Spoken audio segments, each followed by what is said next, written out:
Assalamualaikum warahmatullahi wabarakatuh. Apa kabar kalian semuanya? Semoga tetap sehat dalam lindungan Allah Subhanahu wa taala, terutama mahasiswa-mahasiswi STI Latanisa Masiro.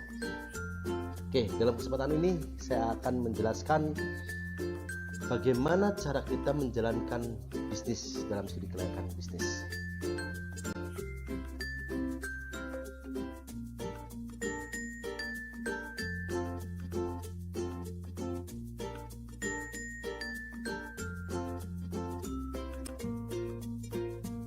Untuk memulai sebuah usaha memang harus didahului dengan taktik dan strategi.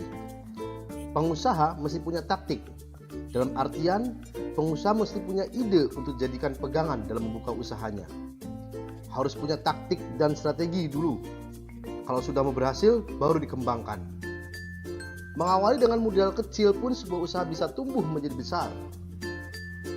Pengembangan usaha lewat metode bottom up, dari bawah ke atas, jauh lebih menguntungkan dibandingkan dengan pendekatan top down, dari atas ke bawah.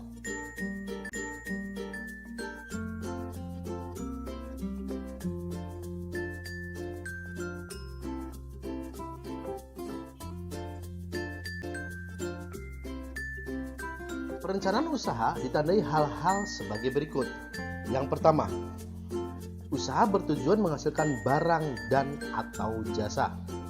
Yang kedua, yang namanya usaha memerlukan suatu investasi modal, tenaga kerja, manajemen, ataupun hal-hal lainnya. Yang ketiga, adanya biaya operasional di atas biaya investasi. Selanjutnya setelah investasi tersebut dilaksanakan dan selama berlangsungnya usaha tersebut memberikan kegunaan kepada berbagai pihak. Di antaranya bisa perusahaan itu sendiri ataupun masyarakat sekitar.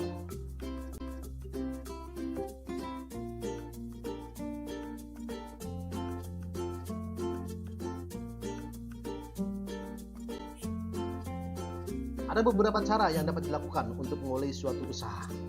Yang pertama, merintis usaha baru atau starting, yaitu membentuk dan mendirikan usaha baru dengan menggunakan modal, ide, organisasi, dan manajemen yang dirancang sendiri.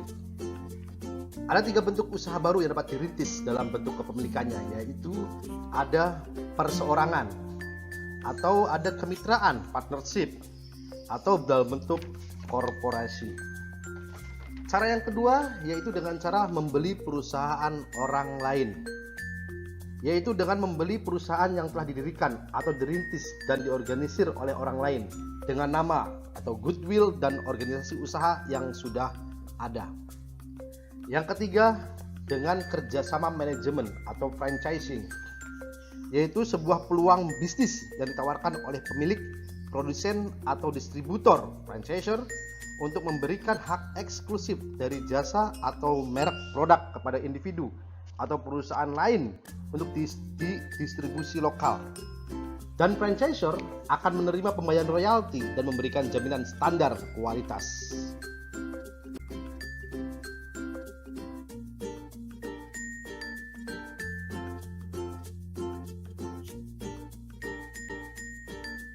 Alasan mengapa seseorang memberi perusahaan orang lain.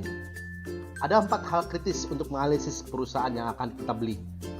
Yang pertama, apa alasan pemilik menjual perusahaan? Ada beberapa hal yang harus diperhatikan, yaitu misalkan ada tangible asset dan intangible asset. Bagaimana peralatan, daftar piutang, dan bisnis recordnya, itu merupakan tangible asset. Kemudian intangible asset, bagaimana merek dagang, paten, hak cipta, goodwill, dan lokasi dan penampilannya. Kemudian yang kedua ada bagaimana potensi produk dan jasa yang dihasilkan. Ada 2 aspek yang harus dianalisis, yaitu yang pertama komposisi dan karakteristik dari pelanggan. Yang kedua adalah komposisi dan karakteristik dari pesaing yang ada.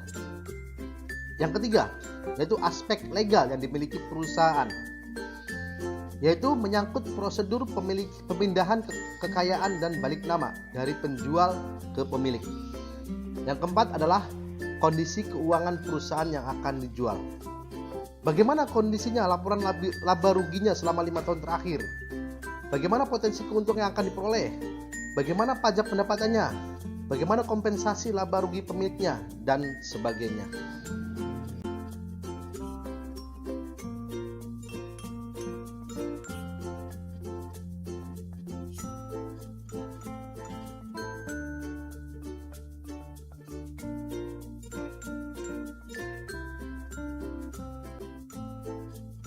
Apa keuntungan jika kita memilih franchise sebagai usaha kita? Franchise tidak perlu membangun merek. Biasanya franchiser juga wajib memberikan berbagai fasilitas seperti memberikan pembinaan, pelatihan, dan bimbingan kepada franchise. Franchise juga tidak perlu susah-susah menyusun sistem bisnisnya karena tinggal meniru yang diberikan oleh franchiser. Begitu juga dengan program pemasaran dan promosinya. Jadi singkatnya, si franchise hanya tinggal menyediakan tempat dan biaya membeli franchisingnya saja.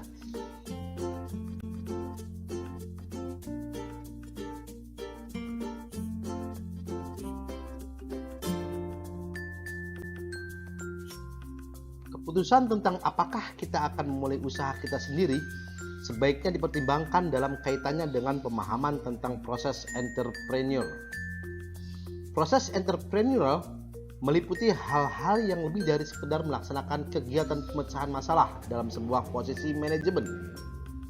Seorang entrepreneur perlu mencari, mengevaluasi, serta mengembangkan peluang-peluang dengan jalan mengatasi sejumlah kekuatan yang menghalangi penciptaan sesuatu hal yang baru.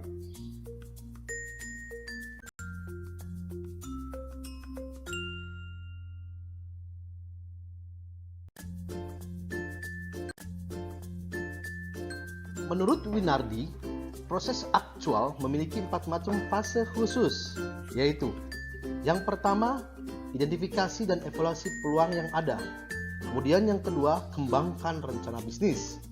Kemudian yang ketiga, tetapkan sumber-sumber daya yang diperlukan. Dan yang terakhir, keempat, laksanakan manajemen usaha yang diciptakan.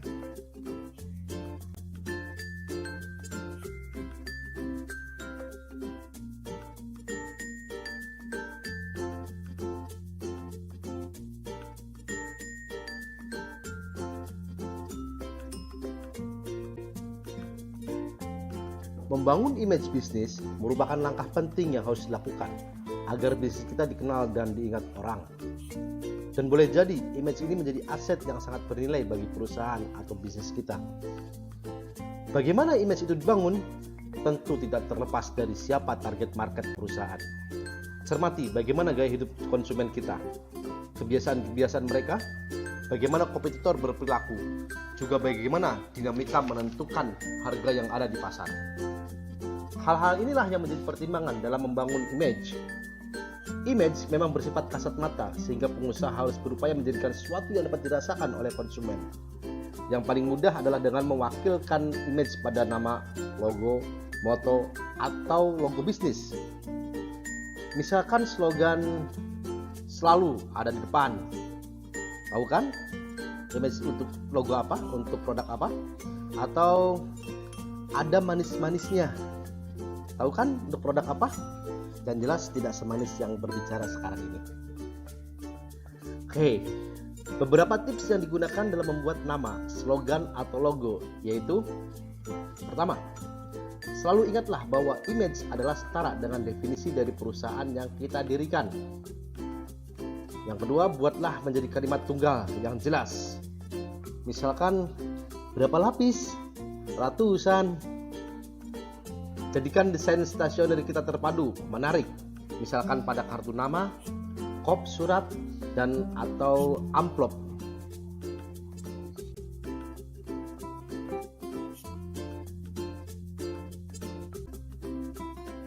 Terima kasih telah menyimak penjelasan materi kali ini.